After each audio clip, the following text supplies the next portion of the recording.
मनुष्य के बर्बादी के 5 कारण जान लिया तो जिंदगी में कभी भी दुखी नहीं रहोगे।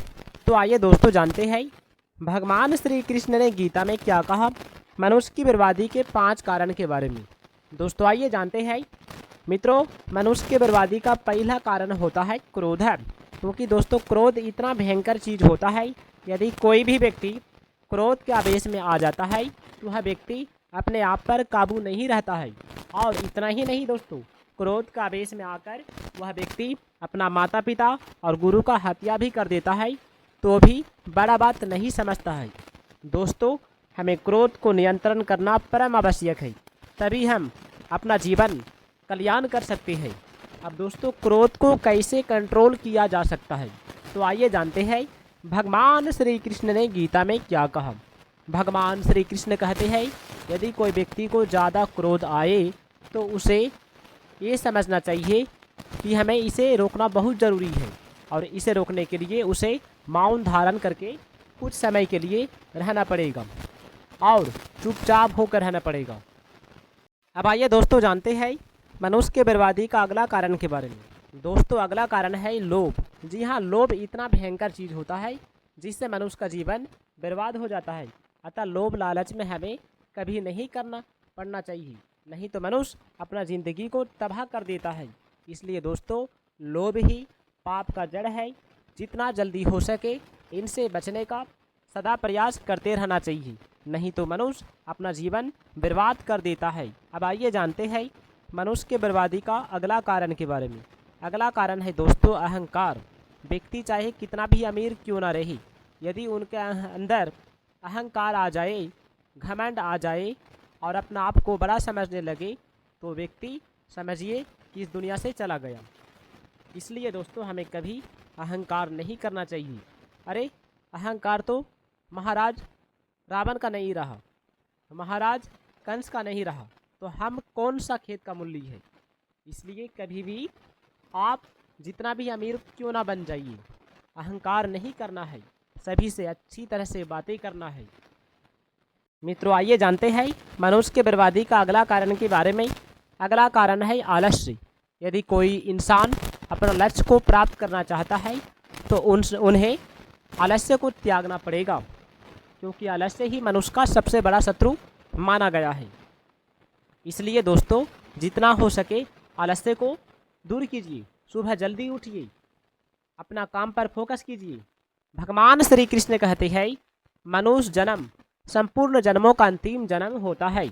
भगवान ने जीव को मनुष्य शरीर देकर उसे जन्म मरण के प्रवाह से अलग होकर अपनी प्राप्ति का पूरा अधिकार दिया है, परंतु यह मनुष्य ईश्वर को प्राप्त न करके लगाव के कारण फिर पुराने प्रवाह में अर्थात जन्म मरण के चक्र में चला जाता है। परमात्मा का यह एक अलौकिक विलक्षणता है कि वे भूखे के लिए अन्न रूप में, प्यासे के लिए जल के रूप में और विषय के लिए शब्द, स्पर्श, रूप, रस और गंध रूप में बनकर आते हैं। वे ही मन, बुद्धि, इंद्रियां बनकर आते हैं। वे ही संकल्प, विकल्प बनकर आते हैं। वे ही व्यक्ति बनकर आते हैं। वे ही दुख स्वरूप में आकर मानव को चेताते हैं कि वे अगर इन वस्तुओं को भोग्य मानकर इनके भोक्ता बनेंगे तो इसके परिणाम स्वरूप उन्हें दुख ही दुख भोगना पड़ेगा। इसलिए मनुष्य को लज्जा आनी चाहिए कि वे भगवान को भोग सामग्री बनाते हैं। उन्हें सुख के लिए भगवान को सुख की सामग्री बनना पड़ता है।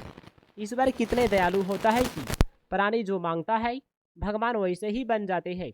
जरा सोचिए दोस्तों, ये भोग पदार्थ हमारे साथ कब तक रहेंगे और हम उन पदार्थों के साथ कब तक रहेंगे। भगवान श्री कृष्ण कहते हैं कि मनुष्य अपने स्वभाव को निर्दोष शुद्ध बनाने के लिए सर्वदा स्वतंत्र है, लेकिन जब तक उसके भीतर कामना पूर्ति का उद्देश्य रहता है तब तक वह अपने स्वभाव को सुधार नहीं सकता है। भगवान की दृष्टि में सब कुछ उनका ही स्वरूप है, इसलिए भगवान में किसी के प्रति जरा भी पक्षपात नहीं है। बुद्धिमान व्यक्ति वे होते हैं जो परमात्मा की शरण में होते हैं, वे परमात्मा को ही सर्वोपरि मानते हैं। मध्यम बुद्धि वाले मनुष्य वे होते हैं जो देवताओं की शरण में होते हैं। वे देवताओं को अपने से श्रेष्ठ मानते हैं, जिससे उनमें थोड़ी नम्रता और सरलता रहती है। मूर्ख मनुष्य वे होते हैं जो भगवान को देवता जैसा नहीं वरना सामान्य मनुष्य जैसा मानते हैं। वे स्वयं को ही श्रेष्ठ मानते हैं। मनुष्य शरीर विवेक प्रधान है, अतः मनुष्य की प्रवृत्ति यानी कि लगाव और निवृत्ति विरक्ति पशु पक्षियों की तरह न होकर अपने विवेक के अनुसार होनी चाहिए, परंतु मनुष्य अपने विवेक को महत्व न देकर राग और द्वेष को लेकर ही प्रवृत्ति और निवृत्ति करता रहता है, जिससे उसका पतन हो जाता है। कोई युवा यह ना सोचे कि उसकी अभी न वृद्धावस्था है और न मृत्यु है, अतः वह रोग मृत्यु से अभी मुक्त है। वास्तव में वह रोग मृत्यु से मुक्त नहीं है, क्योंकि जब तक शरीर के साथ संबंध है तब तक रोग मृत्यु से रहित होते हुए भी वह इनसे मुक्त नहीं है। लेकिन जो जीवन मुक्त महापुरुष है, उनके शरीर में रोग मृत्यु होने पर भी वे इनसे मुक्त होते हैं। जो भगवान को सामान्य मनुष्य मानते हैं, उनके सामने भगवान प्रकट नहीं होते हैं, उन्हें भगवत कृपा की प्राप्ति नहीं होती है। प्यारे मित्रों, अभ्यास में मन लगने से प्रसन्नता होती है और मन नहीं लगने से खिन्नता होती है। अभ्यास तभी होगा जब प्रसन्नता और खिन्नता दोनों ही न हो। अगर मन में प्रसन्नता और खिन्नता हो भी जाए तो उनको महत्व ना दे, केवल अपने लक्ष्य को महत्व दे। अपने लक्ष्य पर दृढ़ रहना भी योग्य है। मनुष्य का कर्म करने का जैसा जैसा स्वभाव बना है, उसके अनुसार ही परमात्मा कर्तव्य कर्म करने की आज्ञा देते हैं। परमात्मा परमाणु से भी सूक्ष्म होता है, उन्हें मन बुद्धि द्वारा पकड़ा नहीं जा सकता है। जो संसार में ममता आसक्ति कामना करेगा, उसे लौटकर संसार में आना ही पड़ेगा। पुनर्जन्म सुखों पर आसक्ति के कारण ही होता है।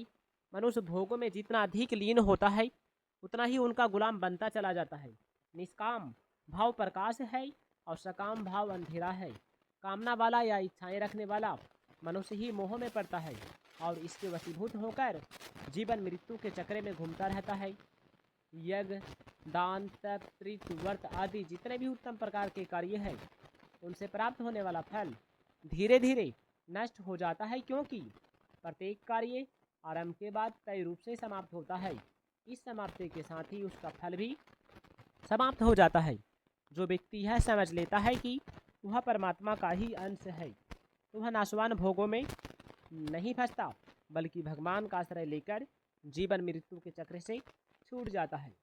नाशवान पदार्थों के संग्रह और भोगों में फंसा व्यक्ति परमात्मा के वास्तविक स्वरूप को नहीं जान सकता, और ना ही जानने की यह चाह न तो भगवान ने दिया और ना ही प्रकृति ने दिया, न यह किसी कर्म का फल है, बल्कि व्यक्ति ने परमात्मा से विमुख होकर स्वयं ही ग्रहण की है, इसलिए इसे वह स्वयं ही मिटा देना चाहता है। मनुष्य को सुख को भोगों के लोभ लालच से स्वयं को बचाकर रखना चाहिए। अपने मनुष्य जीवन को सार्थक बनाने के लिए हमेशा प्रयत्नशील रहना चाहिए। प्यारे मित्रों, यदि वीडियो अच्छा लगी तो वीडियो को लाइक कीजिएगा, चैनल को सब्सक्राइब कीजिएगा, कमेंट में जय श्री कृष्ण जरूर लिखिएगा।